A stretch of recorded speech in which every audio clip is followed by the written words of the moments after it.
In the book of Chronicles it is written, I have built a house of habitation for you, and a foundation for your dwelling forever. Forever.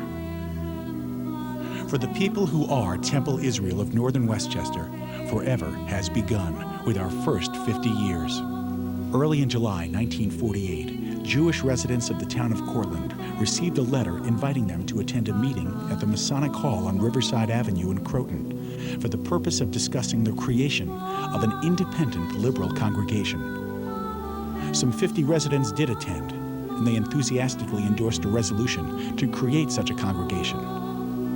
Officers were elected, a provisional name was adopted, and the first Reformed congregation in Northern Westchester was a reality, Temple Israel. Seeking a site for our first home, the Temple learned of the availability of property off Glengarry Road, formerly the Hessian Hills School. After due consideration, the school building and 10 acres were purchased at a price of $45,000. When the High Holy Days arrived, congregants worshipped in what had been the gymnasium of the former school, transformed into a sanctuary by an army of volunteers. This space, now our Oneg Shabbat room, was the scene of memorable bazaars, rummage sales, communal seders, Hanukkah and Purim parties, and a variety of other social events.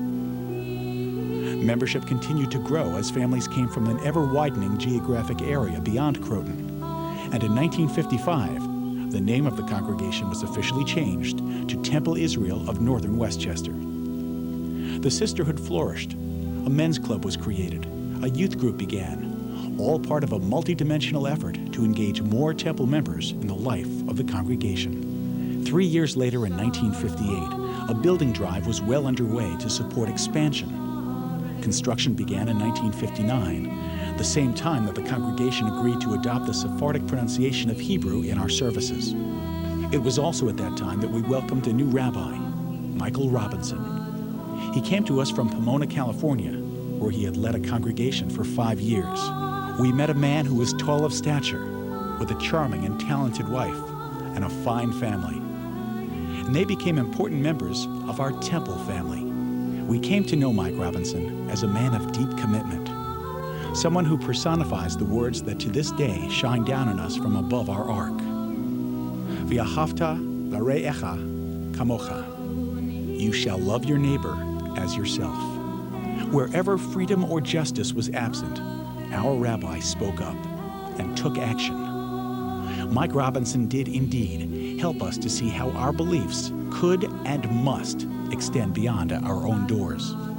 Our unique people-to-people program began in 1959, where we brought international college students to spend a weekend here with us, many for their first visit to a synagogue and their first encounter with Jews. A significant event in the life of the congregation came in 1967 with the dedication of a Torah, which originally came from the Jewish community of Austerlitz-Slavkov, Czechoslovakia.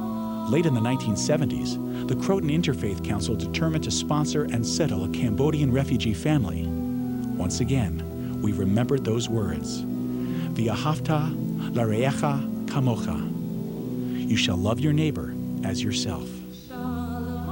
We stepped in, rose to the occasion, and surrounded these people and their extended family with all the support and all the assistance they needed to become vital members of the Northern Westchester community. Along with our commitment to social action, our adult education program flourished as well.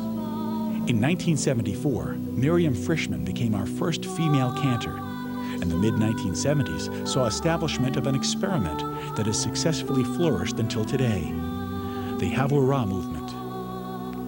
In 1976, work began to enlarge the Bima and to add other amenities that would enhance our worship experience. Throughout these 50 years, our religious school has served as a warm, welcoming, and meaningful way for children to get in touch with the spirit of our temple and our faith. Under the guidance of people like Phyllis Mendelssohn, Sheila Phillips, and Kim Nathanson, every year seems bigger and better.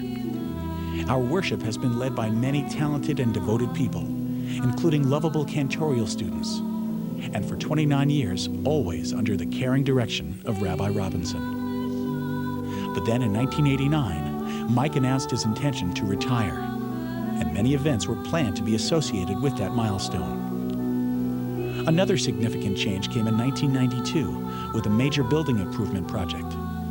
A new lobby and the construction of a second floor for our burgeoning religious school stand today as testimony to the strength of our concept and the strength of our resolve. It would follow that we would meet our current spiritual leaders, first Rabbi Helene Ferris and then Cantor Steve Scher. We cannot think of celebrating this anniversary with people who are more loving of us and of our communal commitment. As we celebrate our 50th year, we look ahead to continued growth of the congregation. We have commissioned the creation of a new Torah.